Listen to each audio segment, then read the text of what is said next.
Entre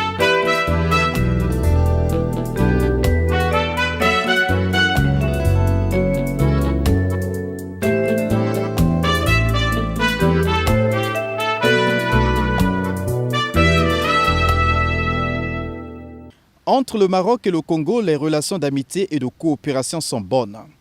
Une nouvelle illustration a été donnée ce samedi au cours de l'audience que le président de la République, Denis Sassou Nguesso, a accordée au ministre marocain des Affaires étrangères, de la coopération africaine et des Marocains résidant à l'étranger, Nasser Bourita, émissaire du roi Mohamed VI. Cette énième rencontre s'inscrit donc dans le cadre de l'intensification de ces liens qui remontent à plusieurs décennies. J'ai eu l'honneur et le privilège d'être reçu par son Excellence le président Denis Sassou Nguesso, président du Congo, en tant qu'émissaire de Sa Majesté le roi Mohamed VI auprès de son frère. Le message porte sur les relations bilatérales excellentes entre les deux pays, ainsi que sur des questions d'intérêt commun. Importante pour nos deux pays. Le Maroc et le Congo entretiennent une convergence de vues sur les questions liées à l'environnement. Fin octobre de cette année, Brazzaville abrite le sommet des 3 bassins forestiers tropicaux du monde. À ce sujet, la participation marocaine est garantie. Rappelons qu'en 2018, le roi Mohamed VI avait pris part à Brazzaville au sommet des chefs d'État et de gouvernement de la Commission climat du bassin du Congo et du Fonds bleu du bassin du Congo. 2 ans avant, c'est le président Denis Sassou Nguesso qui prenait part à la COP22 à Marrakech au Maroc. Des rapports fondés donc sur la réciprocité, la considération et l'attention mutuelle. Récemment, le Maroc a été victime de violents tremblements de terre ayant fait de nombreuses victimes. Une situation qui a touché le dirigeant et l'ensemble du peuple congolais. Les efforts du président de la République Denis Sassou Nguesso dans la résolution de la crise libyenne ne faiblissent pas. Le vendredi 6 octobre 2023, en sa qualité de président du comité de haut niveau de l'Union africaine sur la Libye, le chef de l'État a reçu en audience une délégation libyenne conduite par le maréchal Khalifa Haftar. Au cœur de cette rencontre, la réconciliation interlibyenne, comme voulue par l'Union africaine et bien d'autres partenaires internationaux. Dans la dynamique de recherche, de solutions de sortie de cette crise, plusieurs rencontres ont déjà eu lieu en terre congolaise. La dernière en date est la première réunion préparatoire de la conférence interlibyenne de réconciliation tenue au Centre international de conférence de Kintélé le 20 juillet 2023. Lors de cette rencontre, Denis Sassou Nguesso exhortait les protagonistes libyens à privilégier la force du pardon et de la tolérance. Le même appel a été réitéré le 21 septembre dernier à la tribune de la 78e session de l'Assemblée générale de l'ONU. Dans la foulée, Denis Sassou Nguesso invitait la communauté internationale à soutenir les efforts de médiation de l'Union africaine pour persuader les protagonistes à transcender leurs divergences.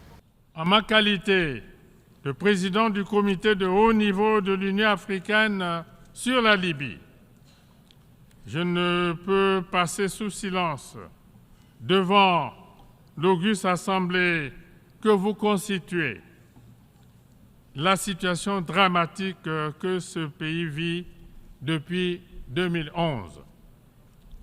Une situation pour laquelle je m'investis sans compter au nom de l'Union africaine.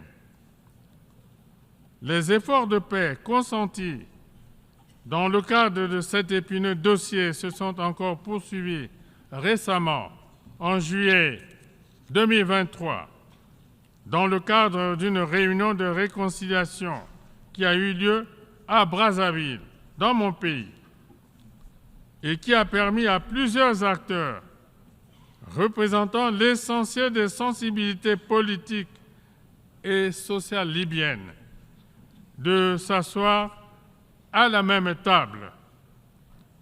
Tout a été fait pour amener les protagonistes à transcender leurs divergences et à rapprocher leur compréhension des défis de la Libye de demain.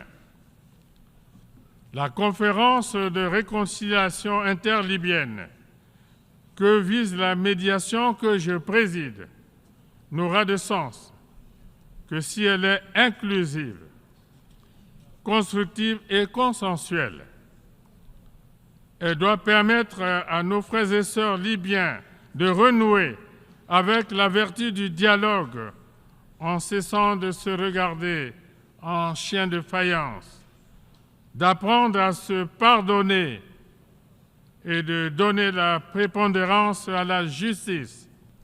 J'en appelle, une fois encore, à l'accompagnement de la communauté internationale, à commencer par les pays de la sous-région et les organisations qui les regroupent, sans oublier les pays dits du quartet, en vue d'un soutien concret à nos efforts afin d'ouvrir une perspective solide et crédible à la résolution définitive de cette crise qui n'a que trop duré. Personnalité influente dans la crise libyenne, le maréchal Khalifa Haftar, décrit comme l'homme fort de l'Est de la Libye, séjourne à Brazzaville pour la deuxième fois. Signe pour interdire d'une décrispation de la crise libyenne avec en filigrane la tenue de la conférence de réconciliation interlibyenne. Pour symboliser sa volonté de contribuer efficacement à cette réconciliation, le maréchal Khalifa Haftar a remis au président Denis Sassou Nguesso un sabre.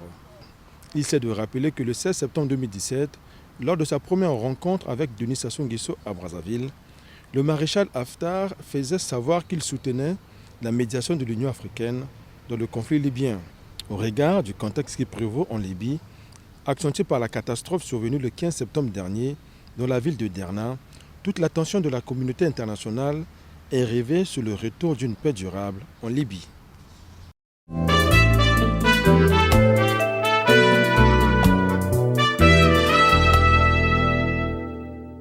La croissance économique au niveau national en 2024 sera de l'ordre de 5,8% contre 4,4% cette année, tandis qu'une contraction sera observée en zone CEMAC, où la croissance économique se situera à 2,9% contre 3,3% en 2023.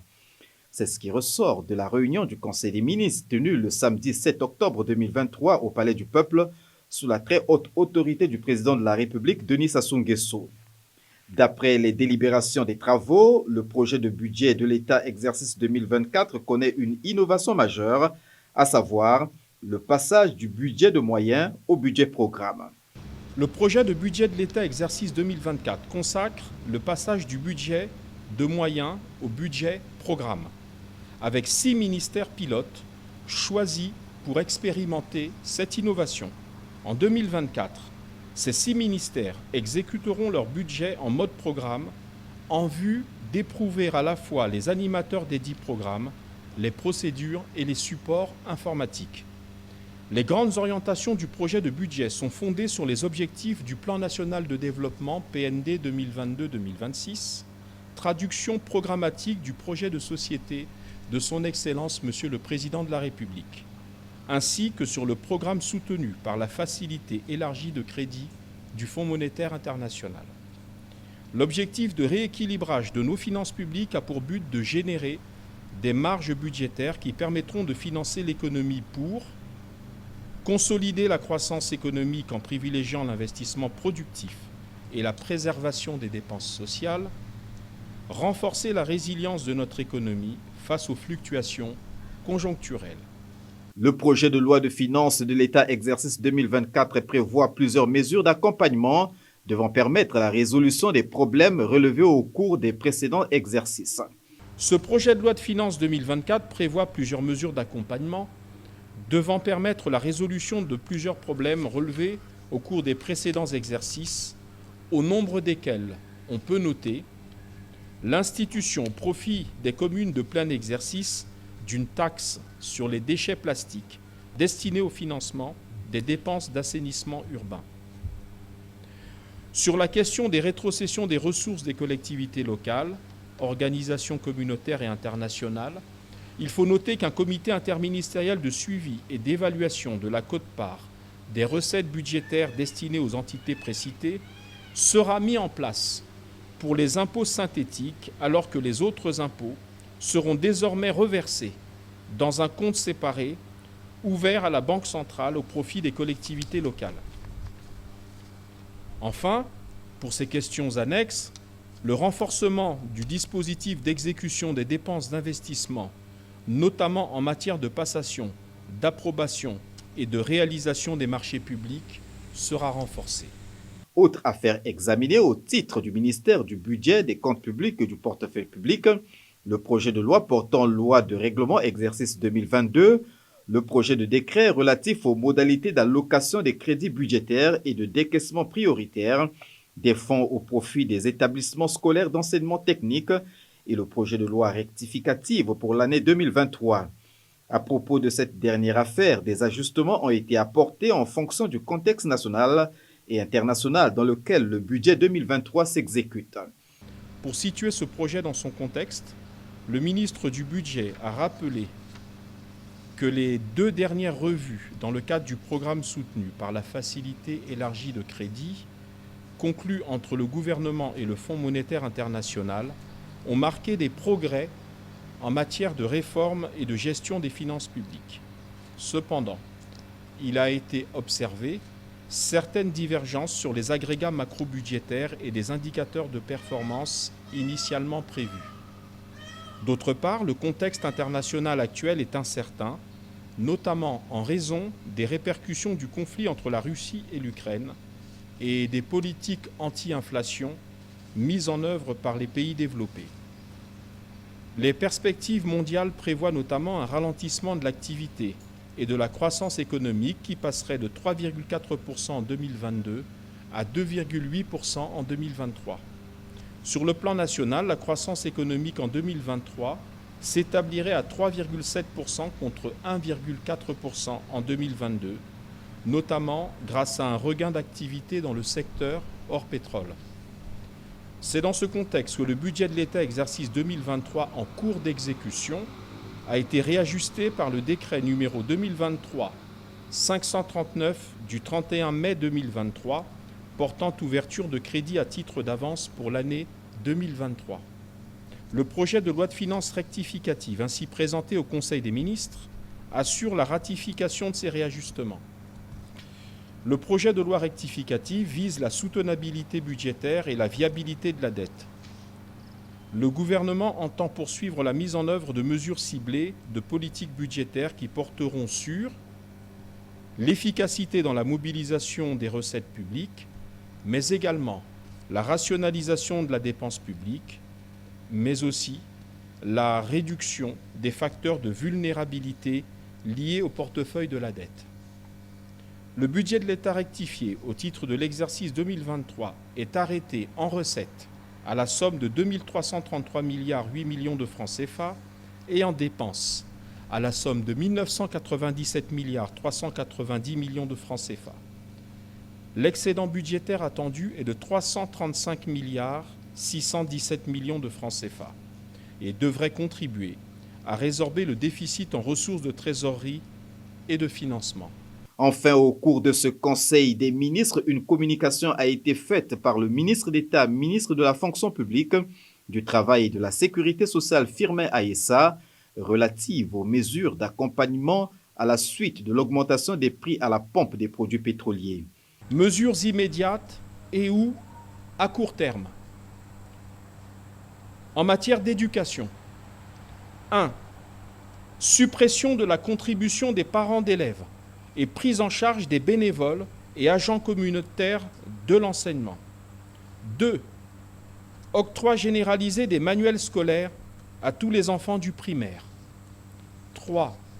Accélération du traitement des dossiers d'octroi des bourses des étudiants et mise en œuvre attendue de leur paiement régulier.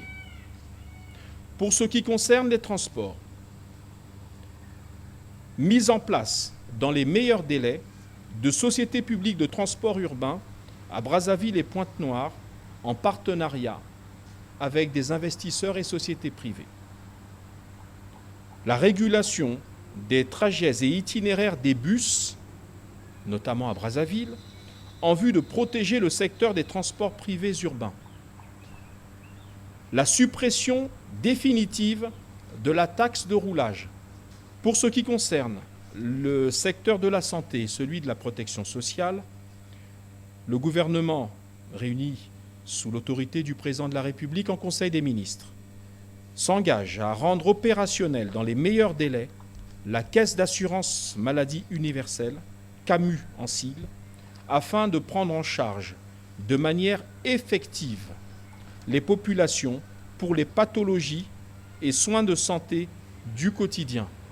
On peut citer la prise en charge des césariennes, la prise en charge du palu, la prise en charge des soins liés au VIH-Sida, la prise en charge des soins liés à la tuberculose, la prise en charge des patients atteints d'hypertension artérielle, de diabète ou d'insuffisance rénale. Le Conseil des ministres a instruit les autorités compétentes à s'assurer du fait que les ressources dégagées par la baisse des subventions soient affectées, réservées et même sanctuarisées afin de mener des actions en faveur des populations comme la relance du projet hydraulique rural Eau pour tous, l'entretien, le dragage et le balisage des rivières, la réactivation des services de cuisine hospitalière.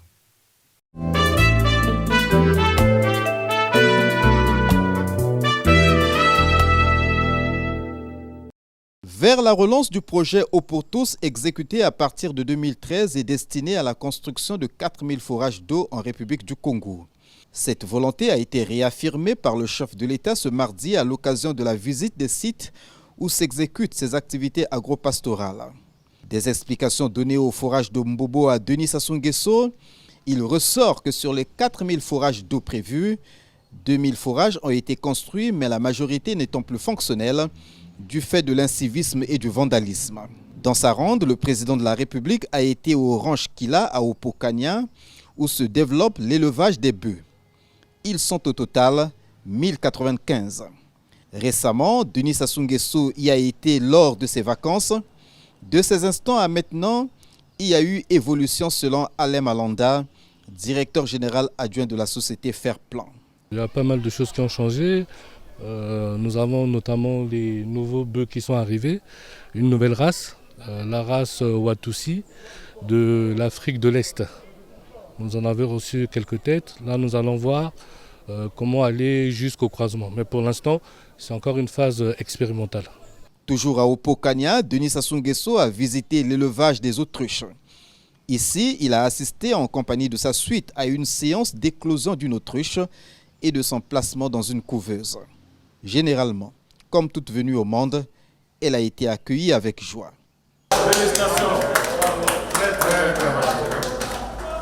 Autre site visité, l'abattoir moderne de Mbobo, où la production est sans cesse croissante. On va plus parler de la production au niveau de la viande. Donc la production, on a déjà doublé le chiffre de la production par rapport à l'année dernière.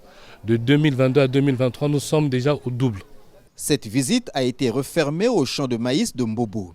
C'est une étendue qui se déploie à perte de vue avec un système d'arrosage automatique. Sur ce site, des serres sont apprêtées dans l'optique de la culture des palmiers à huile. Toute une passion pour les activités agro-pastorales qui n'est pas sans philosophie et sans pédagogie.